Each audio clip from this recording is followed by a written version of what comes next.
Call it spring, like everything is new. Halo, perkenalkan nama saya Fidela Marotohang dengan NIM 193030 202044. Saya berasal dari program studi Pendidikan Bahasa dan Sastra Indonesia dari Universitas Palangkaraya. Di video kali ini saya ingin membahas sedikit secara garis besar mengenai micro-teaching. Micro-teaching itu apa ya? Keterampilan mengajar itu sangat kompleks sekali, sehingga diperlukan pemecahan atau pembagian-pembagian kepada unsur-unsur keterampilan yang lebih kecil. Nah, apa sih gunanya dibagi-bagi menjadi unsur-unsur ini? Gunanya adalah untuk terciptanya efisiensi dan efektivitas dalam pembelajaran mikro. Nah, proses pembelajaran mikro ini juga dilakukan secara bersistematik. Jadi memiliki sistem yang mengatur dalam pembelajarannya. Mulai dari pemahaman terhadap hakikat pembelajaran, hakikat pendekatannya, persiapan penerapan pembelajaran mikro, kemudian dari kegiatan observasi sampai dengan peragaan atau sering kita sebut sebagai simulasi. Setelah peserta dapat memahami mengenai keterampilan-keterampilan yang dilatihkan, maka peserta dapat melanjutkan ke latihan berjenjang. Latihan berjenjang itu adalah latihan yang terbatas dalam simulasi-simulasi kecil. Kemudian latihan dengan teman sejawat atau disebut sebagai peer teaching dan latihan lapangan. Mungkin ada pertanyaan mengenai latihan lapangan itu bagaimana ya? Jadi latihan lapangan itu adalah praktek mengajar langsung ke sekolah. Namun bukan berarti peserta ini dilepaskan untuk mengajar secara mandiri, itu tidak. Namun tetap dalam pengawasan secara penuh sehingga nantinya baru bisa mengajar secara mandiri. Nah, dalam pengalaman mengajar tersebut, peserta ini seperti diberikan kesempatan untuk dapat menerapkan keterampilan-keterampilan yang sudah dipelajari dari pembelajaran mikro atau micro teaching. Kemudian untuk melaksanakan latihan mengajar melalui micro teaching, ini diperlukan dua persiapan utama. Yang pertama itu ada penguasaan konsep atau teori pembelajarannya, dan yang kedua itu persiapan fisik yang menyangkut sarana dan prasarana yang diperlukan dalam pembelajaran micro teaching.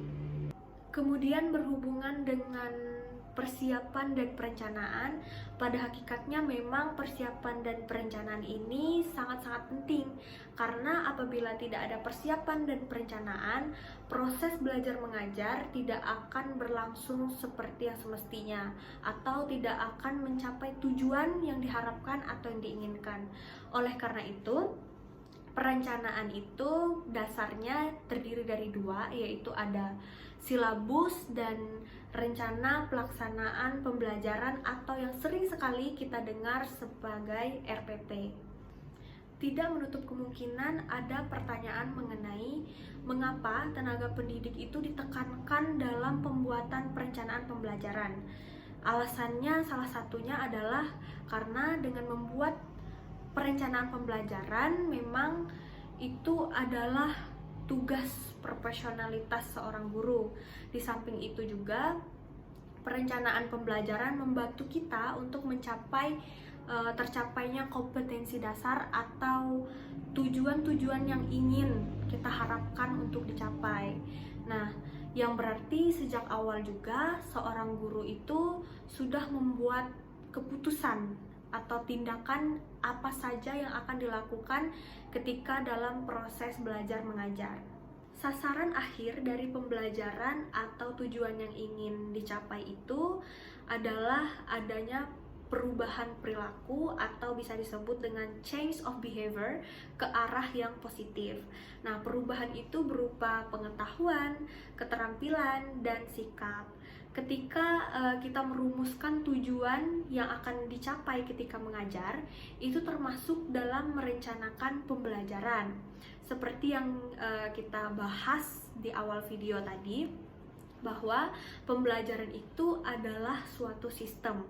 Maka pembelajaran memiliki komponen-komponen yang akhirnya memiliki unsur-unsur pokok yang terdiri dari tujuan, isi atau materi, kemudian ada metode atau proses, dan juga ada penilaian atau evaluasi. Nah, unsur-unsur tersebut saling terkait sehingga membentuk suatu sistem. Tujuan ini seperti yang telah dijelaskan sebelumnya adalah sesuatu yang ingin dicapai dalam proses pembelajaran. Yang kedua ada isi. Isi ini merupakan materi yang diberikan kepada peserta didik atau siswa untuk dipelajari, dan materi ini bersifat bersistematik dan tidak bisa hanya mengandalkan buku teks saja, melainkan seorang guru perlu mencari referensi lain seperti dari jurnal atau buku-buku lain, atau bahkan dari akses internet, atau pula juga bisa dari majalah atau apapun sumbernya yang relevan dan bisa dipercaya. Kemudian yang ketiga ini ada kegiatan atau proses pembelajaran. Ini berarti aktivitas yang terjadi dalam proses atau pembelajaran tersebut. Yang terakhir ada penilaian atau evaluasi.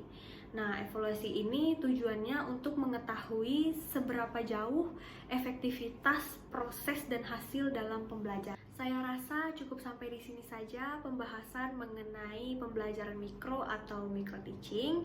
Kurang dan lebihnya saya mohon maaf dan terima kasih karena telah menonton video ini dari awal hingga berakhirnya ini.